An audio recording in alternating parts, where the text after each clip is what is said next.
అర్ధరాత్రి 1 గంటలకు జరిగినటువంటి ఆపరేషన్ సింధూర్ ఏదైతే ఉన్నదో ఇది జరిపినందుకు ముందుగా మనము ఆర్మడ్ ఫోర్సెస్ అందరికి కూడా ప్రత్యేకమైన ధన్యవాదాలు తెలియజేయాలి. మనందరం కూడా భారతదేశ పౌరులు కూడా ఆర్మడ్ ఫోర్సెస్ వెనకే ఉన్నాము, వాళ్లకు పూర్తి మద్దతు పలుకుతున్నాం. ఇది కేవలం ఆర్మీ వాళ్ళు చేసినటువంటి ప్రతి దాడి ఉంది, ఈ ప్రిసైజ్ అటాక్స్ ఉన్నాయో ఇది ప్రతి ఒక్క భారతదేశ పౌరుడి యొక్క కసిని తీర్చుకున్నట్టున్నది.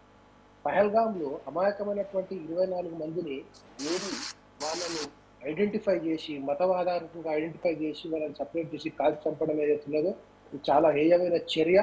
దీన్ని ప్రతిస్పందన కంపల్సరీ ఉండాలని చెప్పి ప్రతి ఒక్క భారతీయుడు కోరుకుంటున్నటువంటి ఈ చర్యను అందరూ స్వాగతిస్తున్నారు. దేశవ్యాప్తంగా కూడా ఈరోజు ఎవరైతే ఈ టెర్రరిస్టులను పెంచి పోషించి వాళ్ళకి ట్రైనింగ్ ఇచ్చినటువంటి శక్తులు ఉంటున్నటువంటి స్థావరాలను ఐడెంటిఫై చేయడం, వాటిని ప్రిసైజ్ టార్గెటింగ్ చేసి మిజైల్ ద్వారా వాటిని ప్రతి ఒక్క భారతీయుడు స్వాగతించినటువంటి విషయము. మీరు ఈరోజు చూసుకున్నట్టయితే బిలావర్పూర్లో ఏదైతే ఒక మస్జిద్ పేల్చడం జరిగిందో అది లష్కరే తయ్యబా అంటే మొహమ్మద్ అజాద్ చేసినటువంటి వాళ్ళ టెర్రరిస్ట్ క్యాంప్ ట్రైనింగ్ క్యాంప్ ని పేల్చడం జరిగింది. ఈరోజు ఆ టెర్రరిస్ట్ క్యాంపులో ఉన్నటువంటి ఆ ఉగ్ర